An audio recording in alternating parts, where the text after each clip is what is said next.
کربلا کے بعد کیا ہوا؟ جب سارے شہید ہو گئے، ان کی لاشوں پر گھوڑے دوڑائے گئے، تو جو لوگ قریب آبادیوں کے لوگ تھے وہ آئے، ان لاشوں کو سمیٹا، کتنوں کو تو انہوں نے دفن کیا اور مولا حسین کو دفن کیا۔ اب بیویاں خیمے میں تھیں، قیدی بنائی گئیں۔ سیدہ زینب فاطمہ زہرا کی سگی بیٹی ہیں، حسین ابن علی کی سگی بہن ہیں، زوجات امام حسین ہیں، بی بی سکینہ ہیں۔ اس خیمے میں چند عورتیں رہ گئیں اور بیمار زین العابدین ہیں۔ یزیدی لشکر کی طرف سے لوگ آئے اور کہا کہ اپنے ہاتھ آگے بڑھاؤ۔ ہاتھ آگے بڑھائے گئے تو ان کو ہتھکڑیاں ڈال دی گئیں۔ رسول اللہ کے گھر والوں کو ہتھکڑیاں ڈال کر باہر نکالا گیا، خیمے اجاڑ دیے گئے۔ بعض روایات یہ بتاتی ہیں کہ خیموں میں آگ لگا دی گئی۔ جب خیمے جل گئے، شام کا وقت تھا، مغرب کے بعد یہ لٹا ہوا تاخت و تاراج قافلہ کوفہ کی طرف جا رہا تھا۔ کربلا سے اب یہ کوفہ جا رہے تھے، لیکن ظالموں نے جتنے شہید ہوئے تھے ان کے سر سنبھال کر رکھے تھے۔ امام حسین ابن علی کا سر لے لیا، عباس علمبردار کا سر لے لیا، اور علی اکبر امام قاسم کے سر کاٹ کر لے لیے۔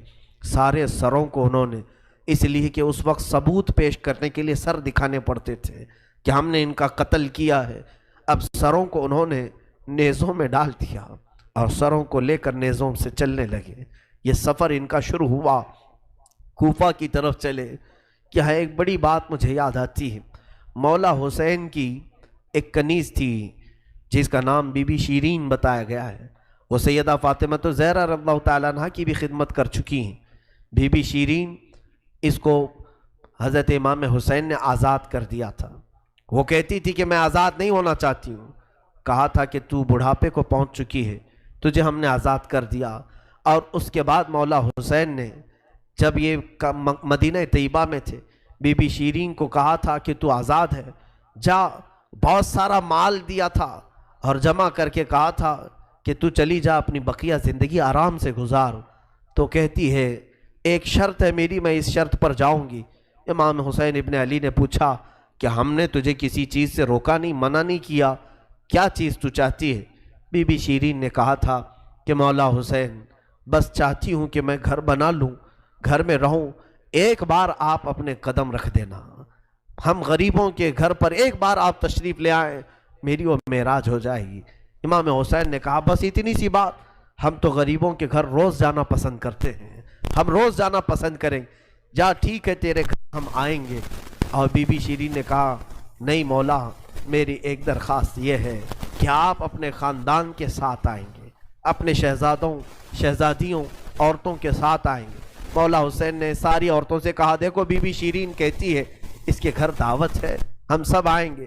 اور اس کو بطور مسکراتے ہوئے آپ نے فرمایا بی بی شیرین، ایسا نہ ہو کہ ہم آئیں اور تو پہچان ہی نہ سکے، ایسا نہ ہو کہ تو پہچان ہی نہ سکے۔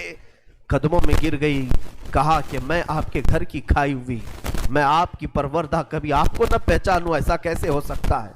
وہ خاتون گئی، کوفہ کے قریب ایک چھوٹی سی بستی میں گھر بنایا، بڑا اچھا سا گھر بنایا، اور اس کی بستی والے بھی اس کی بڑی عزت کرتے تھے کہ یہ فاطمہ کے گھر کام کی ہوئی عورت ہے، حسین ابن علی کے گھر کام کی ہوئی عورت ہے۔ وہ ہر گھر میں جاتی تھی، بستی والوں سے کہتی تھی لوگوں دیکھنا میں نے گھر بنایا اور پیغام بھیج دیا ہے، فاطمہ کے لاڈلے شہزادہ رسول امام حسین نے مجھے وعدہ کیا ہے ایک بار وہ میرے گھر تشریف لائیں گے۔ بستی والے کہتے تھے کیا تیری قسمت ہے کہ تیرے گھر مولا حسین آنے کی بات کر چکے ہیں، رسول اللہ کا شہزادہ تیرے گھر آئے گا۔ سب اس کی گاؤں میں بڑی عزت تھی، لوگ کہتے تھے کہ اس کی بات پر حسین آنے والے ہیں۔ ایک بار جیسے ہی بی بی شیرین کو خبر ہوئی کہ امام حسین مدینہ سے مکہ نکل چکے ہیں اور مکہ سے کوفہ آنے والے ہیں، جیسے ہی یہ خبر ملی تو اس نے پیغام بھجوایا اور پھر اپنے گھر کو رنگ و روغن کرنا شروع کر دیا اور کمرے سجائے کہ مولا حسین کا قافلہ آ رہا ہے اور کوفہ جانے والے ہیں اور میرے گھر پر ٹھہریں گے۔ جنگ کی کوئی خبر ہی نہیں تھی۔ گاؤں والوں کو جیسی اطلاع ہوئی، گاؤں کے سارے لوگ اس کے ساتھ مل گئے۔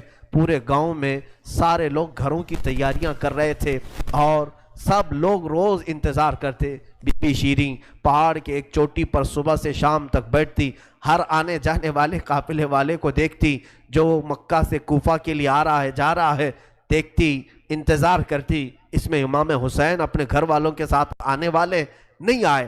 کئی دن گزر گئے اور اسی زمانے میں ایک رات ایسی آئی کہ اس کے گھر ایک عورت آئی. کہا بی بی شیرین اٹھو جلدی. کہا کیا؟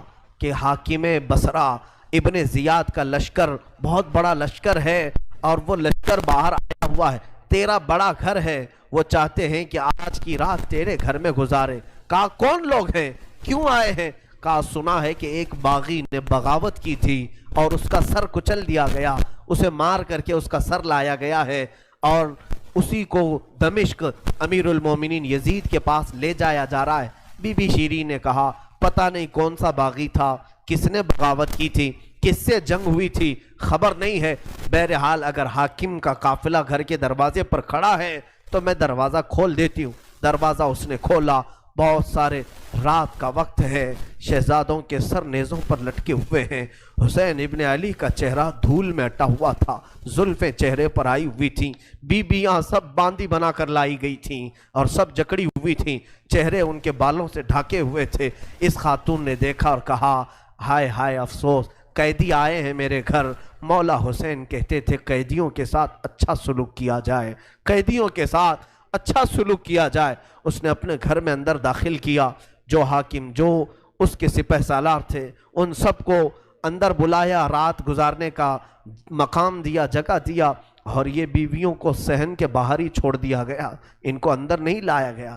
اور اس خاتون نے کہا ان قیدیوں کو بھی تو لاؤ، میرا گھر کافی بڑا ہے، میں اندر سلا لوں گی. اسے اب تک یہ خبر نہیں تھی یہ لٹا ہوا قافلہ ہے کس کا، آخر یہ لٹا ہوا قافلہ کس کا آیا ہے. رات کے وقت اس نے کھانا بنایا، سارے فوجیوں نے کھانا کھا لیا تو بی بی سے کہا ان قیدیوں کو کھانا مت دینا، وہ کھانے کے مستحق نہیں ہیں. اس نے چلا کر کے کہا دیکھو ہمارا دستور یہ ہے کہ میں فاطمہ کے گھر کام کر چکی ہوں، وہاں فاقے تو رکھتے تھے لوگ، گھر میں فاقہ تو ہوتا تھا لیکن باہر آنے والے مہمان کو بھوکا نہیں رکھا جاتا، وہ چاہے قیدی ہوں باغی ہوں جس طرح کے ہوں، مجھ سے جو بن سکے گا میں کھلاؤں گی.